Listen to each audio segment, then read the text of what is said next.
E aí, pessoal, tudo bom com vocês?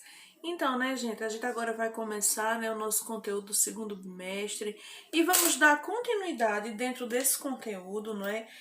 Ao que nós começamos na unidade 3, Mesopotâmia e África Antiga.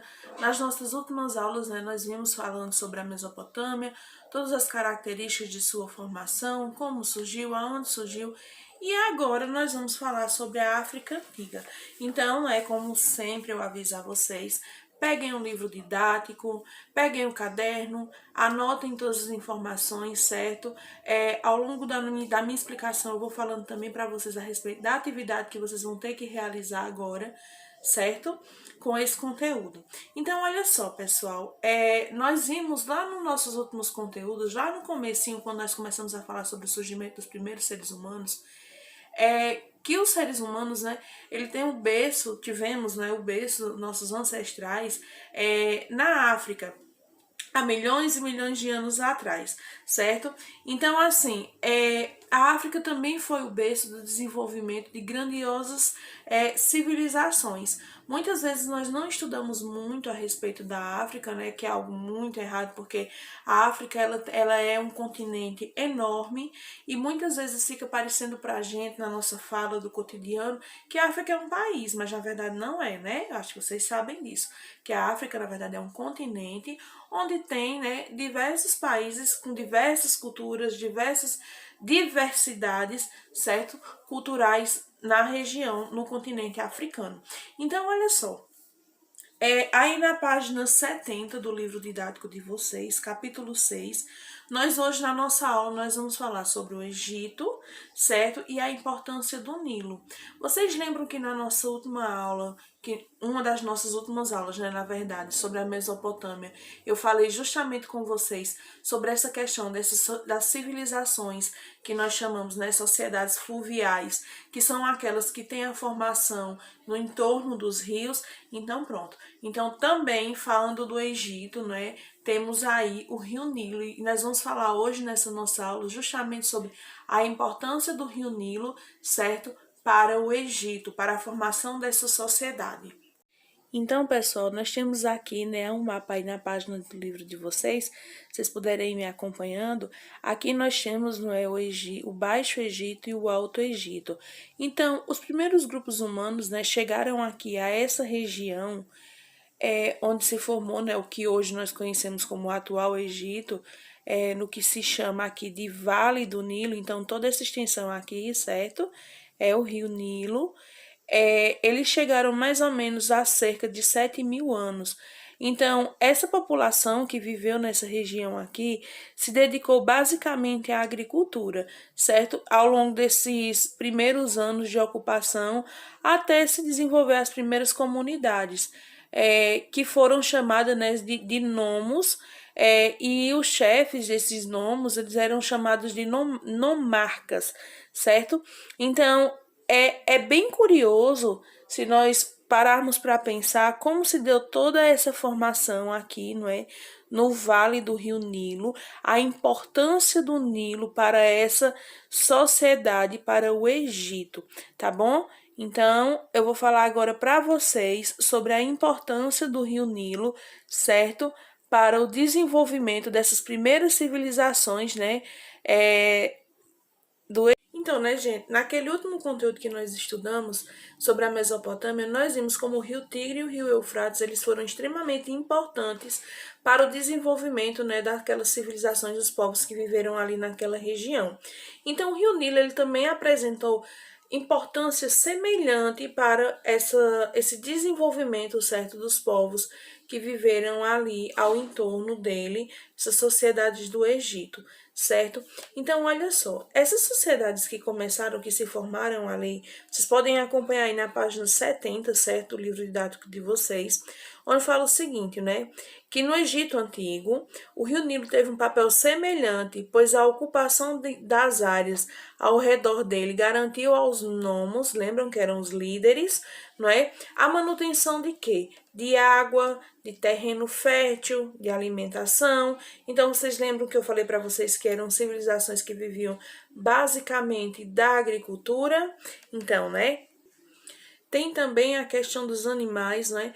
Então, aquela região ela era muito atrativa para todas essas condições de vida. Então, tinham animais que possibilitavam a caça, né? A pesca também no rio. Então, o que que acontece? O Rio Nilo ele é um rio de grande extensão, né? Mais de 6.500 quilômetros, né? De comprimento. Então, o que que acontece? Então, em algumas épocas do ano, o rio ele tinha uma grande cheia. Nessa grande cheia do rio, certo? Quando a água baixava, todo aquele território ali ao entorno do rio ficava recoberto de um nutriente chamado humus, que é riquíssimo para a agricultura. Então, assim, todo esse processo era muito bem aproveitado, certo? Pelos povos, pelos egípcios.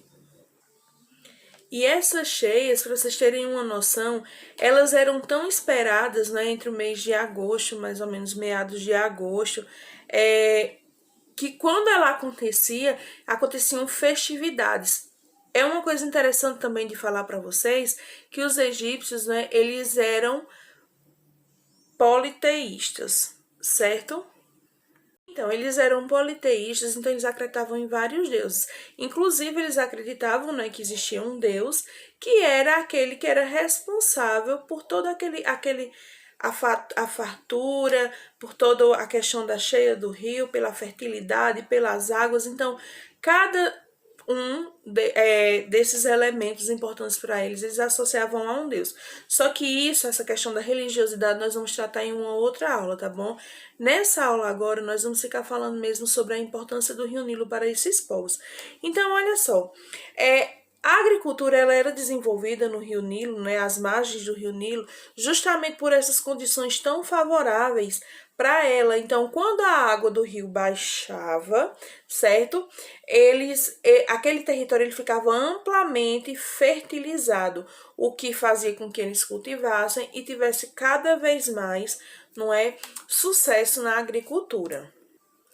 Aí olha só a importância do Rio Nilo.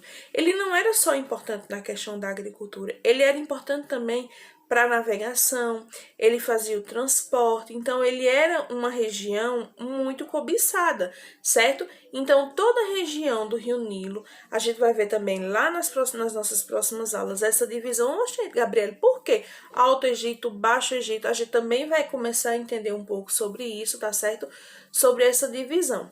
Aí olha só, pessoal, então uma região tão rica como essa, como essa região, né, do Rio Nilo, ele tão importante, não poderia deixar de ocasionar certos conflitos, tá bom?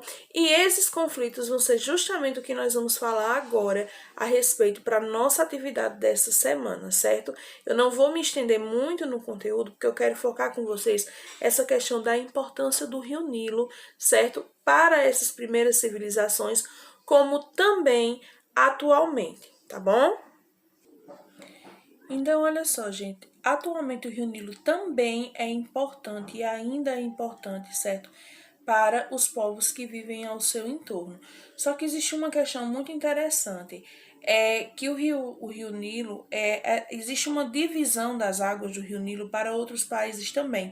Então, o Rio Nilo ele não só abastece o Egito, como ele também, né, ajuda a abastecer populações de países como a Etiópia, como Uganda, como Tanzânia, como Quênia, República Dominicana do Congo. Então, assim, existem muitos outros países que também se beneficiam a respeito das águas, certo, do Rio Nilo. Só que existe uma desavença entre esses países, porque uma divisão que foi feita sobre esse fluxo da água, para vocês terem uma ideia, né, que coisa louca a gente imaginar. O rio, as águas do rio, né, elas são divididas por porcentagem para esses países. Então, o que é que acontece? Esses países menores, eles dizem que existe um monopólio, né, das águas do rio Nilo que acontece, né, pelo Egito e pelo Sudão. onde eles dizem que eles ficam com a grande maioria das águas do rio e esses outros países recebem uma pequena quantidade. E existe toda uma discussão, né, acontecendo lá desde 2010, certo, a respeito disso, discutindo inclusive, né, um tratado que foi feito lá em 1929, onde fazia essa divisão desse fluxo das águas. Então, olha só, eu tenho um trabalho para fazer com vocês. Então, esse trabalho vai ser um painel que vai falar sobre a importância do Rio Nilo. Como é que esse trabalho vai acontecer? Certo, gente? Lá nas instruções das atividades de vocês, tem alguns tópicos que são para vocês escolherem, para vocês pesquisarem e aprofundar esse trabalho de vocês. Como é que vai acontecer? Vocês vão poder fazer, certo? Eu quero que vocês façam um painel. O tamanho vai ser vocês que vão escolher, desde que esse painel seja visível, tá certo? Porque na nossa próxima conferência, que eu ainda vou dizer para vocês, a gente ainda vai divulgar a data para vocês, mas que possivelmente seja na próxima semana, vocês vão apresentar esse trabalho. E esse trabalho, ele é acumulativo. O que é que isso quer dizer? Que vocês vão fazendo alguns trabalhos, certo? Para conquistar a primeira nota do segundo bimestre.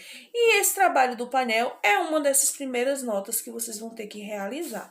Então, vocês vão escolher um daqueles tópicos, certo? E dentro desses tópicos, vocês vão pegar imagens que estejam relacionadas ao tópico que vocês escolheram.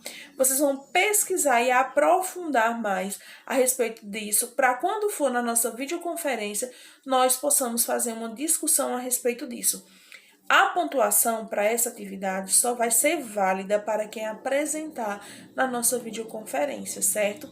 Então, vocês já sabem, manda para o meu e-mail a atividade, tá bom? Antes da videoconferência, tá certo? Vocês enviam ela para mim, para dar o nosso visto, né?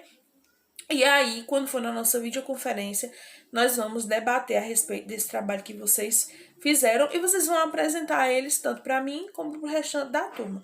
Tá certo, pessoal? Então é isso. Qualquer dúvida que vocês venham a ter, certo? Vocês entrem em contato. Aí, olha só, gente, na nossa próxima aula, se vocês já quiserem ir adiantando a leitura de vocês, que eu acho muito bom isso, né? Ajuda bastante nessa nossa discussão aqui. Nós vamos falar sobre o primeiro faraó, a natureza e a religiosidade. Então, nós vamos falar como é que os antigos egípcios, né? Eles encaravam a questão da religiosidade, como é que ela era significativa para esse povo, tá certo, pessoal? Então é isso, tá bom? Nosso vídeo também não vai se estender muito, então beijinhos, se cuidem, tá bom? E qualquer coisa entre em contato. Tchau!